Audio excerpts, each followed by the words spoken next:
Hello everyone, good morning, welcome to my vlog. So आज चाहिँ म धेरै पछि फेरि vlog स्टार्ट गर्दैछु from my YouTube channel. अन्त कसरी अत्तारे गएँ म चाहिँ एकदमै चिसो ठाउँमा छु हैन. म चाहिँ घुममा बसेछु नि त अहिले, त्यही भएर मैले यहाँ के गर्छु कसो गर्छु त्यो सबै चाहिँ तपाईहरुलाई म देखाउँछु हैन आजको भ्लगमा चाहिँ. अनि फिलहाल चाहिँ अहिले बिहान तपाईको बज्यो 8:25 भयो. 8:25 दिन चाहिँ मैले भ्लग स्टार्ट गर्दैछु. अन्त मेरो चाहिँ मर्निङ भर्खर भएको, म भर्खर उठेर मेरो हस्बेन्ड ड्युटी जानु भइसक्यो. अन्त चाहिँ चिसोमा हिटर पालेर तातो पानी पिउँदैछु हैन. So see you in a while, keep watching. अब चाहिँ तपाईहरुलाई मेरो बेडरुम जो चाहिँ एकदमै बेसी मेस भइरहेको छ. Ignore that part of our room because यो पनि एकदमै के भन्नु त्यस्तै छ हो. अब चाहिँ म मेरो बेड चट्ट मिलाउँछु त्यहाँदेखि तपाईँलाई भेट्छु ल. अनि जुन मेरो रुम एकदम मेस भइरहेको थियो नि, अहिले चाहिँ चिटिक्क भइरहेको छ हो. बेड पनि मिलाएँ, फ्लोरहरू पनि सफा गरेँ हो. अन्त चाहिँ यस्तो देखिरहेको छ अहिले. फिलहाल चाहिँ खिड्की चाहिँ किन नखोलेको भन्नुहुन्छ होला, ऐनाहरू सबै फुटिरहेको छ हो. त्यही भएर चाहिँ हामीले चाहिँ यसरी गद्दा लगाएर चाहिँ यो पर्दाले पर्मनेन्ट एकदम क्लोज गरिदिएको छौँ. त्यही भएर रुममा चाहिँ नि सनलाइटको चाहिँ अब के पनि हुँदैन, पस्दैन सनलाइट, खालि लाइटको भरमा मात्रै छ हो. यहाँ चिसो पनि छ नि त, हावा पस्छ भनेर चाहिँ हामीले गद्दा लाग्छ नि त त्यहाँनिर. त्यही भएर मैले चाहिँ रुमहरू पनि सनासनिक पारिहालेँ हो. तपाईँले देखिहाल्नु भयो होला हो. अन्त अब चाहिँ अलिकति स्किन केयर, लाइक म बेसी कुरोहरू त लगाउँदैन स्किनमा, के भए पनि मोइस्चराइजर र सनस्क्रिन इज मस्ट. मोइस्चराइजर लगाउँछु.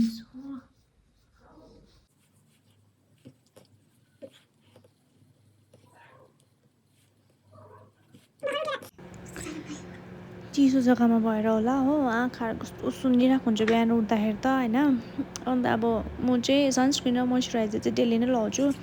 अब सन एक्सप्लोजर हुन्छ बाहिर निस्किनुपर्छ हो. अन्त घाम ताप्नु लागि निस्किन्छु नि त म, अन्त निस्किनुपर्छ. त्यही भएर सनस्क्रिन र मोइस्चराइजर त अब डेली लगाउनै पर्छ, स्किप गर्नु हुँदैन. यो चाहिँ हामीले अब मतलब बेसिक हो नि त, यसलाई त स्किन केयर पनि भन्दैन, यो त अब बेसिक लगाउनै पर्ने कुरा हो नि त हामीले हैन.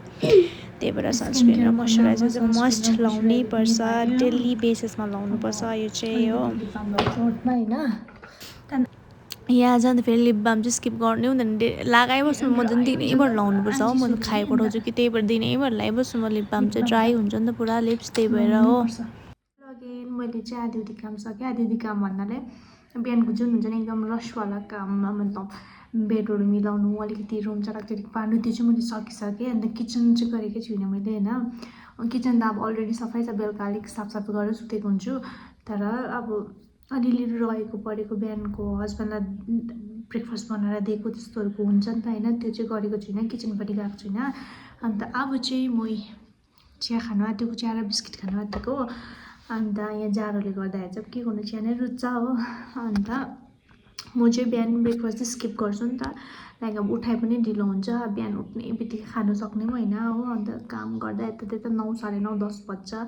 अन्त फेरि लन्च म टक्क 12 बजी रेडी गरेको हुनुपर्छ नि त. अब मेरो हस्बेन्ड 12 बजी आउनुहुन्छ, त्यहाँदेखिको आएर फेरि लन्च गरेर एकछिन रेस्ट गरेर फेरि ड्युटी हुन्छ नि त. त्यही भएर चाहिँ अब डाइरेक्ट लन्च बनाउँछु होइन. अन्त अब एकछिन गएर भेटौँ लास, हेर्दै गर्नुहोस्. सक्दा मेरो अर्को काम रेडी पर्खिरहेको छ यहाँ लुगाले. यहाँ एक बाल्टी छ, यहाँ बाल्टी बगान. ल गाइस अब लुगा धोएर भेटौँ ल. यहाँ चाहिँ म लुगा सुक्खा धोएर हो, अन्त बाहिर कपडा सुकाउँदै गर्दाखेरि चाहिँ दिदीहरूसँग एकछिन बसेर काम तापेँ हो. अन्त नानीले चाहिँ यहाँनिर टिकटक भिडियो बनाउँदै थियो नि त, अन्त त्यही पनि रेकर्ड गरेको कम्ती. गाइस म चाहिँ भर्खर घाम तापेर आएको बाहिरबाट हो. जाडो भयो बाहिरबाट भित्र पस्दा त. अब चाहिँ म लन्च बनाउनु पर्छ. मेरो लन्चमा चाहिँ म अन्डा करी बनाउँछु, दाल भात बनाउँछु होला हो. सो हेर्दै गर्नुहोस् ल, अहिले भेटौँ ल. अब चाहिँ म यहाँ अन्डा बोइल गर्छु हो. अन्डा चाहिँ म बोइल गरेर प्याज र टमाटरको ग्रेभीमा बनाऊँ भन्दैछु नि त. त्यही भएर अन्डा बोइल गर्दैछु 4टा हो. अन्त यहाँनिर टमाटर, प्याज, लसुन, अदुवा यहीहरू त हो अब होइन हाल्नुपर्ने. हाम्रो चाहिँ ग्राइन्डरहरू छैन नि त, त्यही भएर अब जिराहरूको मसला बनाउनु त अब कहाँ कुटिरहनु हो, त्यही भएर प्याकेटकै युज गर्छु मसलाहरू चाहिँ।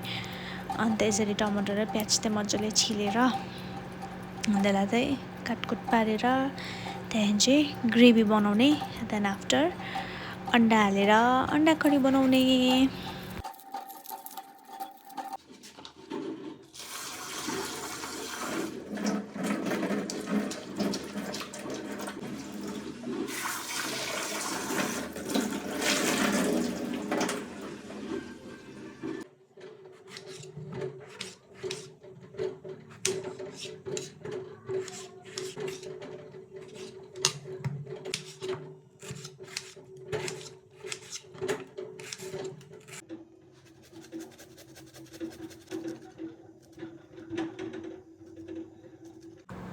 मैले चाहिँ अन्डा अघि पाकेर पनि तासिसकेँ।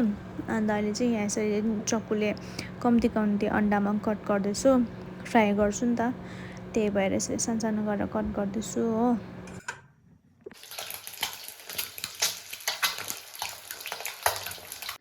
यो चाहिँ मैले अघि बाहिर घाममा सुकाउनु लगाएको थिएँ नि त, यतिको मात्रै यो बेडसिट मात्रै पिछा सुत्दा चाहिँ पुरा चिसो हुन्छ हो। यो मुनिको जुन छ नि गद्दा पुरा चिसो हुन्छ नि त राति। अन्त चाहिँ हामी फर्स्ट यो देन आफ्टर यो ओछ्याएर मात्रै सुत्छु नि त, त्यसले गर्दा चाहिँ अलिकति भए पनि तातो हुन्छ बेलुका चाहिँ हो। त्यही भएर चाहिँ आज चाहिँ कति भएको थियो, त्यही भएर आज घाममा सकिन लिएर आएको हो। अब यसलाई म बेडमा एकदम मजाले सेट गर्छु। लु मैले चाहिँ बेड पनि सेट गरेँ। यो छ नि यो दुइटा लगाएर, यो चाहिँ खासमा चाहिँ ओढ्ने ब्ल्याङ्केट हो कि, तर अब यो दुइटा लगायो भने चाहिँ हामीलाई बेलुका सुत्दा अलिक भए पनि तातो हुन्छ न चाहिँ ओछ्याएको हो। त्यही भएर बेड पनि सेट भयो। अघि लन्च गर्दा चाहिँ रेकर्ड गर्नु पाइनँ, बिर्सेछु भ्लग गर्दैछु भनेर हो। अन्त फेरि अहिले चाहिँ लन्च गरिसकेर म चाहिँ भाँडा धुनु पऱ्यो लागेँ। यता डाइनिङ सबै साफसफाइ गरेर अब चाहिँ म भाँडा धुँदैछु।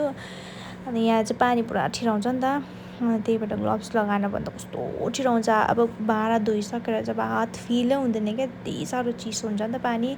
त्यो माथि ट्याङ्कीतिर रिजर्भ गरेको पानी हुन्छ नि त, त्यही भएर चाहिँ अब त्यो पानी कस्तो ठिराउँछ हो। अन्त त्यही माथि चिसो ठाउँको पानी त अभियसली अब ठन्डा महिनामा झनै चिसो हुन्छ हो। त्यही भएर ग्लोभ्स त मस्ट लाउनै पर्छ, कस्तो जाडो हुन्छ नत्र त। अन्त अहिले चाहिँ म भाँडासाँडा ट्याट्टै धुइधाइ पारेर हामी चाहिँ लन्च गरिसकेर मेरो बुढाले चाहिँ मुख मगाउनु भएको थियो, पढ्ने अरे क्या अब।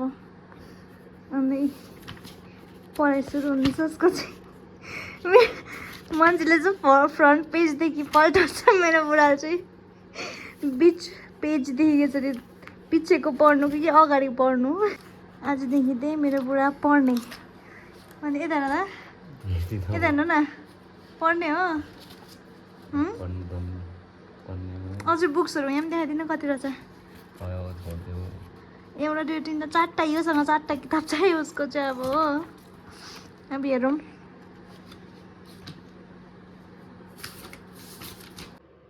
तपाईँलाई म यो नाइट जुन देखाउँदैछु, यसको कलाकारी गर्ने मान्छे यहाँ छ हो।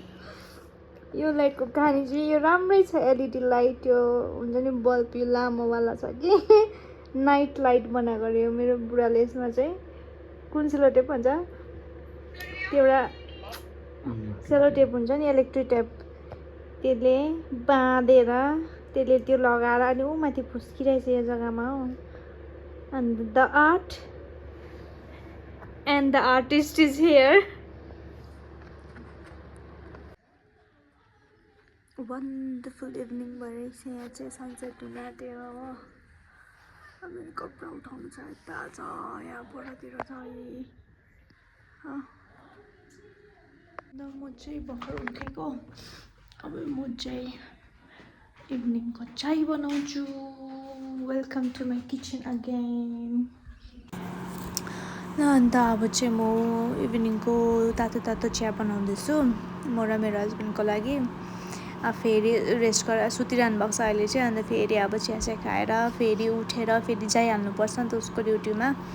अन्त त्यही हो अब यहाँ बसेपछि ब्याक टु ब्याक ड्युटी परिरहन्छ रुममा एकछिन आयो खाजासाजा खायो एकछिन रेस्ट गर्यो त्यहाँदेखि फेरि उठ्यो गयो हो त्यही हो अब यहाँ बसेपछि त्यस्तै हुन्छ अन्त अब चिया चाहिँ खाएर जान्छु भन्नुभयो नि त त्यही भएर चाहिँ तातो तातो चिया बनाइदिँदैछु हो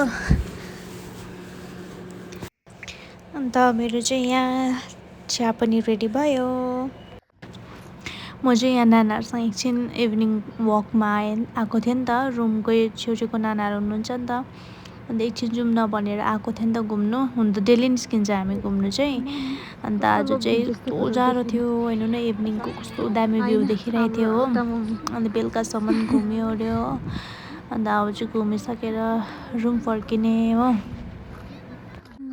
हेर्नु न गाइस म चाहिँ अहिले रुम फर्किँदैछु चिकन ल्याउनु भएछ हो के बनाउनु पर्छ भने चाहिँ म चाहिँ आएँ अब चाहिँ यो चाहिँ हाम्रो बिल्डिङ हो इट्स लुक लाइक के भन्नु डरैलाग्दो बाहिरबाट चाहिँ हो तर भित्रबाट चाहिँ बस्ने खालके नै छ राम्रै छ फाइनली म चाहिँ रुम आइपुगेँ कस्तो जाडो छ भन्नु न कस्तो चिसो छ हो आउने बित्तिकै हिटरमा बसिरहेको छु अन्त अब चाहिँ डिनर बनाउने टाइम भयो नि त त्यही भएर वकिङ पनि अब मतलब 4-5 राउन्ड घुम्यो पुरा चिसो बढेको छ क्या 2-3 दिन भयो नि त अन्त अब चाहिँ डिनर बनाउँछु हो सो नेक्स्ट भ्लगमा भेटौँ है टिल देन बाई बाई